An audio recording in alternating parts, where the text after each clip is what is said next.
Man, it's good to be at church, isn't it, this morning?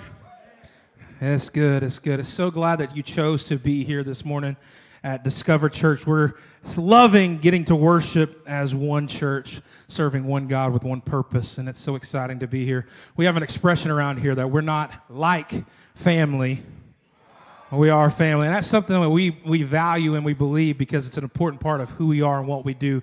It's so much more than just showing up on Sunday morning. It is being a part of what God is doing here at Discover Church in this Pea Ridge community, and we believe God is doing big things. So if you are new to our Discover Church family, all we ask is that you fill out a Discover card in the seat back in front of you, and we'd love to get to know you a little bit better. You could turn that in at our Guest Connect, and there'll be somebody that has a small gift to show our appreciation with you this morning. I got a word. Y'all ready for a word this morning? Good, good. Last week, Pastor Chris talked about grapes or giants and having focus and looking at the promised land, making sure your focus is on the right thing, focusing on God's what? Promise. And I kind of want to expound upon that a little bit in this series called This Is Crazy. Oh, I'm not going crazy yet. Y'all are still here. This is crazy. Look at somebody and say, this is crazy. This is crazy. Has anybody ever watched Shark Tank? How many love Shark Tank? Like, how many have binged, like, the 20 seasons of Shark Tank? Like, from the OG days back in the day? Nobody? I don't either. I don't even know where the beginning is because every time I turn it on, I'm like, I don't know what season it is. I just like watching it because Shark Tank is about these small businesses or people who invent things. They walk into what they call the Shark Tank. And they have sharks, which are investors who say, I will invest into your company and help you make sales. And so that's the whole premise of Shark Tank. And so the person goes, I have this cool business idea. I'm going to walk in here and say, here's my business. Here's how much money I've made. Invest in it, right? Buy into the vision. Buy into the promise of what we're trying to sell. And so Shark Tank, I like watching it because of all the different products on there. Has anybody ever bought a Shark Tank product? The guilty of like Scrub Daddy? Any Scrub Daddies? Yeah. Shark Tank, right? Wow. Like, it's so cool to watch the different products on there. But there's this one product that's super interesting. And if you've watched Shark Tank for a long time, you're going to know what I'm talking about. There was a product called Doorbot. Doorbot. Anybody ever heard of Doorbot? Nobody's like, well, I don't know what Doorbot is. So what Doorbot was this guy created a doorbell with a camera on it that would sync with your phone. And so he walked into Shark Tank, and he's like, I got Doorbot. And guess what? The sharks hated it. They said, this idea is stupid. Nobody's going to buy your product. You're not going to have any investors. So Doorbot left Shark Tank without a deal. None of the investors saw the value in this product. They said, nobody's going to do this. This is a dumb idea. Whatever. This is stupid. A month later, Doorbot did $1 million in sales. $1 million in sales. Y'all heard it's Door. They also went through a rebrand and rebranded to the name brand Ring, which if you've heard of Ring, is also owned by Amazon. So they actually end up selling their company to Amazon for $1 billion. Zero sharks invested in it because they said, that idea is crazy. Nobody's going to buy through with that. You know, sometimes God puts ideas in our lives that people will look and say, that's crazy. That's crazy. There's no way that's going to happen. God promises things, though, sometimes that are a little crazy, but it's God's promise. I don't know if you know this, but when God makes a promise, he's going to come through every time. He's faithful in his promises. And that's what I kind of want to talk about this morning is how God is faithful in his promises, how to have faith in the promise. And we're going to talk about Noah and the ark. And I know many of you are like, oh, I already know the story of Noah. I think there's things that we don't realize about the story of Noah, how crazy this story really is when you look at the story of Noah. So what's the story of Noah, right? So God kicks everybody out of the garden. The earth starts populating. People have children. Sin is running rampant on earth like crazy. People are having kids with angels. Like, it's messed up. We don't even know messed up. Like, y'all don't even realize how crazy earth had gotten. It had gotten so crazy that God looked upon the earth, scanned the entire earth, and said, there is nobody but one person that is even righteous anymore. That's pretty rough, right? There's only one righteous person left on earth, and guess who that was? It's Noah. In Genesis 6, it talks about how God comes to Noah, and he says to Noah, he says, listen, this thing's got to stop. Humanity has gotten out of hand. It's too corrupt. I'm going to flood this place. I'm going to reset, restart. And I chose you, Noah, because you are faithful, because you are righteous. And so I'm going to make a covenant with you, Noah. I'm going to save you and your family. But listen, Noah, I have a responsibility for you. I'm leaving you with a responsibility, and this will save you and your family. And Noah's like, oh, gosh, I definitely want to be saved. I don't want to fly. I don't want to drown. So God tells him, I want you to build a boat. And God doesn't just tell him to build a boat. He tells him the exact specifications of what he needs to survive this flood. He gives him the length, the width, the floors, the door. He gives him everything and tells him the material to use. He said, use this stuff, and I want you to build a boat, and I will make a covenant with you and your family, and you will live through this. And so what does Noah do? He says, well, by golly, I want to build a boat. And it says in the scholars, they believe that it took 50 to 75 years for Noah to build this massive boat, because God's not only saving Noah and his family. That would be easy. You can get a little tugboat and do that. No, he said, I'm going to save every living creature. I want you to have a pair of every living creature to go on that boat so the life can live on after the flood. And so Noah had to face this promise. God said he's going to flood this place. He was left with this opportunity to have faith, because you got to realize God had just made this promise with him. Hey, this flood is coming. This flood is coming. Noah had to be obedient and trust God on his promise, because they had never seen rain. It hadn't rained before. This was the first time it was going to rain. This was the first time it was going to flood. It takes a lot of faith to build a boat when it's never rained. Noah was building this boat for the flood that was coming. And so that's where we're going to jump in. Noah had already built the boat. He had heard God, what God was saying. God said, build this boat. And then God gives him a next commandment of filling the boat. And that's where we're going to jump in Genesis 7, 1 through 5. So if you got your word, you can open it up. It's going to be on the screen. If you forgot your word, you should bring your word. I even brought my word this morning. Like, look at it. Yeah. He said, the preacher brought his word. Yeah.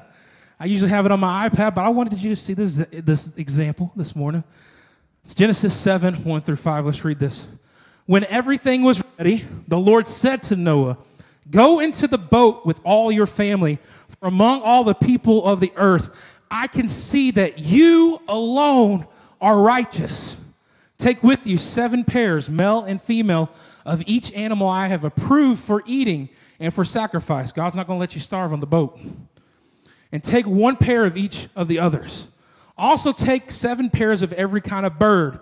There must be a male and female in each pair to ensure that all life will survive on earth after the flood. 7 days from now, I will make the rains pour down on the earth, and it will rain for 40 days and 40 nights until I have wiped from the earth all the living things that I have created. So Noah did everything as the Lord commanded him. It takes a lot of faith to trust God in a season of life like that. I want to talk about faith this morning. This is crazy. This is crazy. Number 1 is this. Faith is in the process. Look at your neighbor and say, faith is in the process. In chapter 6, verse 14, God gives this command. He says, build a large boat from cypress wood and waterproof it with tar inside and out. They construct decks and stalls throughout its interior. Make the boat 450 feet long, 75 feet wide, and 45 feet high. Leave an 18-inch opening below the roof all the way around the boat. Put the door on the side and build 3 decks inside the boat, lower, middle, and upper. What I love about this passage is this, is God called Noah into something and he gave him instructions. He said, Noah, I want you to build a boat. And I'm sure Noah was like, how do I build a boat? And God says, here's the exact specifications you need for this boat. 450 feet long, 75 feet wide, 45 feet tall. That's a big boat. And Noah had to build it by himself. He was given the exact measurements to fulfill the promise. Noah had to have faith that God called him, what God called him to, what happened. To the outside world, I'm sure this was crazy. Building a boat when it's never rained. What flood are you talking about, Noah? But Noah knew that his faith was in the process of building this boat. Noah knew what God had instructed him to do. Noah knew that this was probably going to take some time. It's a big boat to build by yourself. Yet his faith never wavered in the process. How many know that you're called to a process?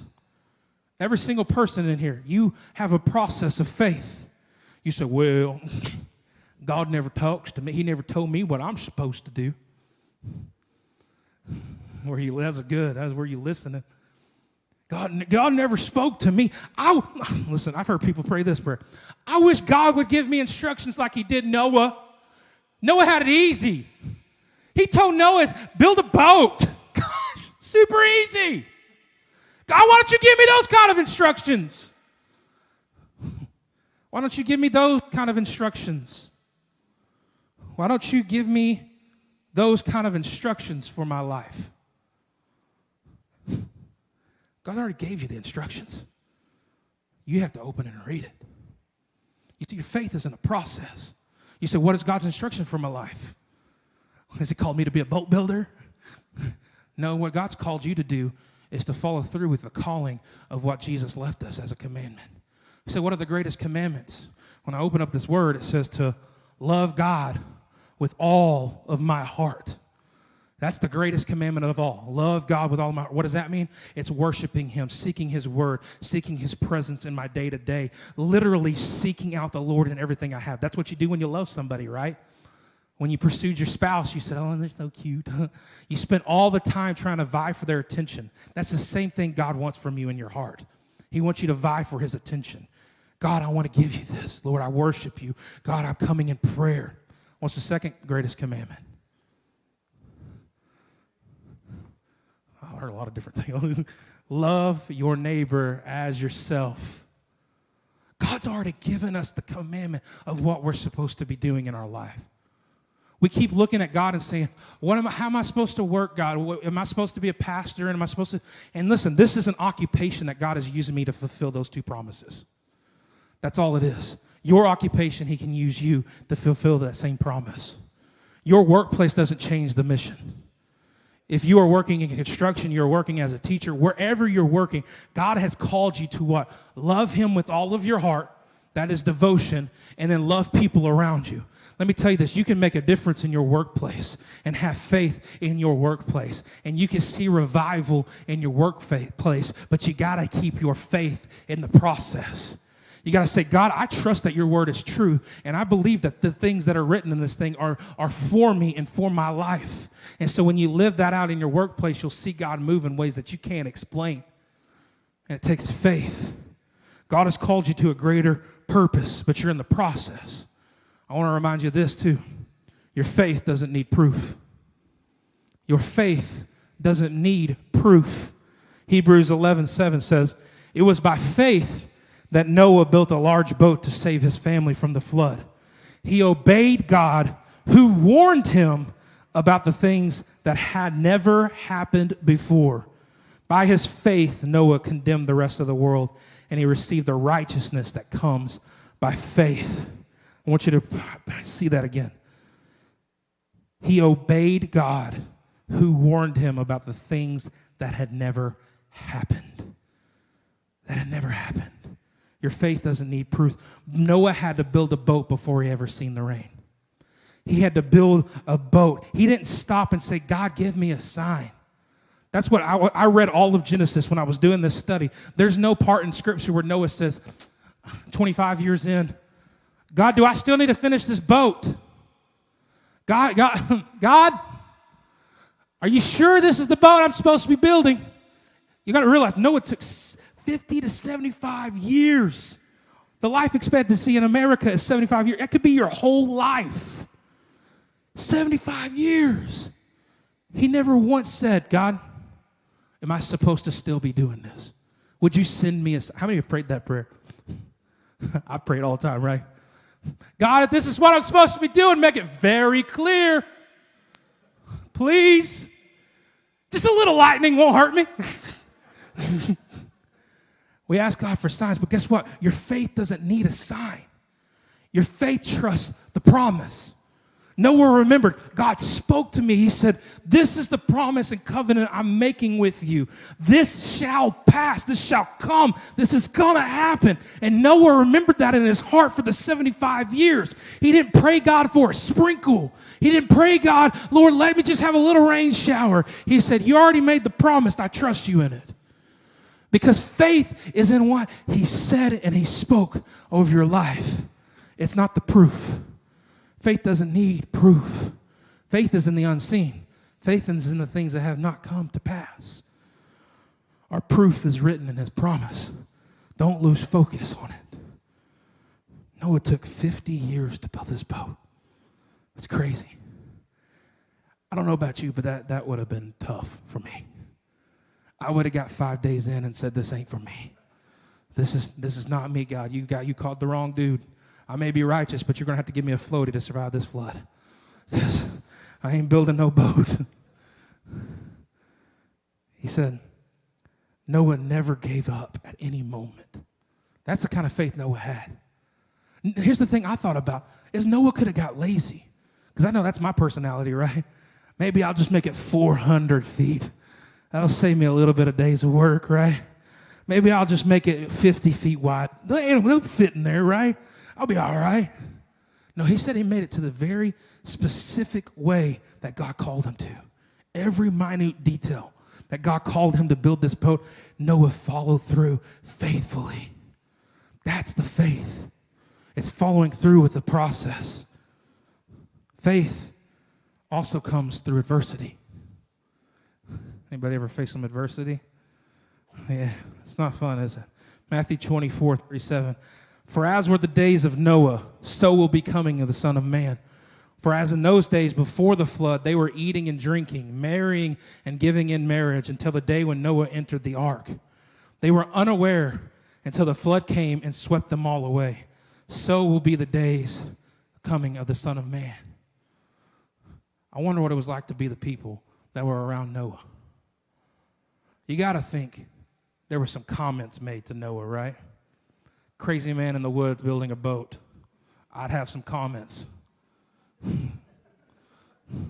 What do you mean? What do you mean, Noah? What do you mean rain? What is rain? What do you mean it's going to flood? What do you mean flood? Why are you building such a big boat, Noah? I even thought about this.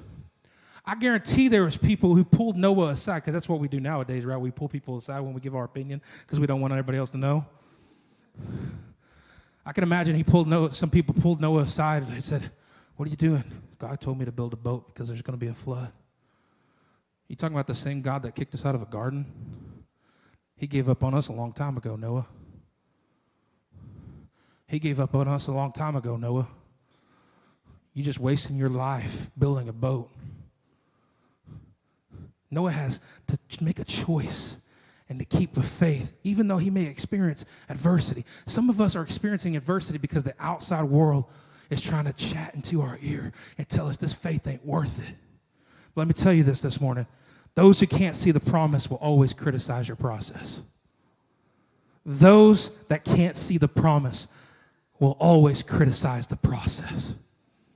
Don't let someone who isn't faithful take away your faith. If they ain't at church this morning, they can't hold you accountable. If they're living their life, doing whatever they want, don't let them hold you to a standard that doesn't exist. Listen to what God's word says. That's where your faith steps in adversity. Don't let the outside noise stop your confidence. Don't let the blind take away your vision for your life. You have a choice to stay faithful. I want you to know that. Every one of you have a choice. When you go to work on Monday morning and so that drives you insane starts chirping in your ear and you're like, oh, just don't say it, don't say it, don't say it, don't say it. Don't say it. Oh, I'm not going to say it. It takes faith, right? It takes faith when you're walking through life change, but you're still living the same life. It's a process. It's a process. Life isn't easy, but let me tell you this. Your life is worth it. The life you're living is worth it. I may feel discouraged at times, but let me tell you this morning, God is faithful. I may be feeling defeated right now, but guess what? God is victorious. It is finished at the end. We win. I may feel distracted at times, but God He is my focus. I keep focus on him because his word is truth. I want to tell you this morning to be disciplined in the mundane. That's the biggest adversity you'll ever face, especially when it comes to following Christ, right? It's pretty mundane sometimes when you get into a routine and you're going to work and it's just rinse and repeat and you're just like, gosh, I feel like every day's the same. Every day is the same.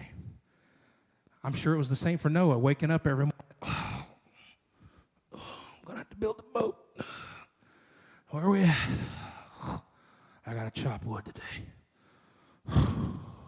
God, you sure this is going to happen? God, are we positive this is going to be a big flood? And no, you know what Noah did? Built the boat every single day. Didn't stop. I mean, 50, hey, listen, I don't know. A lot of us work for a lot of our lives. It's pretty hard. It's pretty mundane. But keep your faith even where you're at right now. You say, I'm facing some things at work. I don't know if this is where I'm supposed to be. If it's where you're at, that's where you're supposed to be. That's where the opportunity is. That's where you're making money, or that's where you got to make money. God will call you and take you somewhere else if he wants to take you somewhere else. He'll close a door for you. Some of us try to close the door ourselves because we don't want to go through adversity. But God wants you to walk through the adversity so you'll build your faith, because now you have to trust him through the process. You have to trust him in the season. Some of us who are teachers and construction workers and farmers, some of us that work at Walmart, J.B. Hunt, Tyson, wherever you work, you're like, man, I can't stand my job. I can't just same thing every day. Can I tell you this morning to keep your faith? God's placed you where he's placed you with a purpose. You see, the people I work, you don't know the people I work with. If you complain about the people you work with, I know exactly why you're there. You're there with purpose to fulfill the mission of Christ. Be faithful even when everything around you isn't. Because here's the reality, and this is the last point, is your faith can impact a generation. Your faith can impact generations. Did you know it's 10 generations from Noah to Abraham? 10 generations from Noah being faithful and building an ark and saving his family's life until you have the miracle of Abraham, where all of the descendants of God and Judah. 10 generations. The faith of Noah. I don't understand if you realize the stakes that Noah was facing. We read the story like it's a Sunday school story, and we get all excited. Woo, there's a flood in animals. I love giraffes. There were stakes, like the biggest stakes for Noah and his family on this. They had to trust God, because if God's promise was coming through, they better be faithful. If God was really fed up with this world and he was flooding everything, I better be faithful on what I build. When God told me to build a 450 by 45 by 75, whatever, boat, I better be faithful with the instructions that he gave me. I better be faithful with the instructions that he gave me. I don't know if you hear me this morning. I got to be faithful with the instructions that he gave me. He gave you the same instruction. He didn't call you to build a boat. He called you to build a kingdom. He called you to build a kingdom. That's the thing about a kingdom. It lasts for generations. The people you impact, the children you raise, the children they raise, it will impact generations. What Noah did impacted generations. You would never have the story of Abraham if Noah decided to be unfaithful. He chose to be faithful and said, God, I trust you. I trust you in your word. He didn't ask for a sign. He faced some adversity. Listen, 50 years of my life, I would have gave up a long time ago. But he said, this is worth it because my family is worth it. My life is worth it. Your life is worth it. Your kids' life is worth it. Their kids, your great-grandkids, your great-great-grandkids. We talked about it at the first service. The blessing, your children, their children, their children, their children. Your decision of faith will impact a generation. But you have to choose to be faithful. And it's crazy. This is crazy. I think about grandparents who paved the way for us, how crazy it is of their faith, right? How crazy it is that they had faith when they didn't have cell phones. How crazy is that? How crazy is they had faith during world wars. How crazy is it that we can come to a building freely and worship Jesus while there are nations and countries that would get arrested and killed on the spot for doing what you're doing this morning. Your faith can impact generations, but you got to stay faithful. I'm going to ask the worship team to come back. Your faith matters now for your kids later. Show your kids what it means to have faith in adversity. Show your kids what it means to have faith without proof. Show your kids what it means to have faith in the process. People may think you're crazy, but remember that you're faithful. You're choosing to be faithful. You're saying, God, I know what I'm doing for you, Lord. Some of you, I think God's gave you dreams and visions to do some big things, but you were too afraid to make the step and be faithful in it. And God's saying, I want you to follow through with what I called you to. I want you to follow through with the very thing that you feel like will kill you. It won't kill you. It'll make you stronger. It'll give you a faith that you can't understand. It's only crazy until it happens. It's only crazy until God proves that he's faithful. At that point, it's just confirmation that God is still holy. God is still truthful. He is. I'm telling you, church. He's not afraid to call you out into waters and help you through everything you're going through. Even where you're at right now. I know some of you may be struggling with the work environment and trying to balance work and family and doing all these things. Let me tell you this morning, love God with all your heart and love people. It will change the way you live your life. That's the commandment he gave us. That's our process. It hasn't changed. That's our promise. He says, until I come back, love me with all of your heart and love people. And not just people who come to church on Sunday morning. It's easy to love each other, right? To love the people far from God who are broken and hurting, who may call you some names when you try to reach out to them. Those are the people we still got to love. We're called to be faithful. Will you stand with me this morning?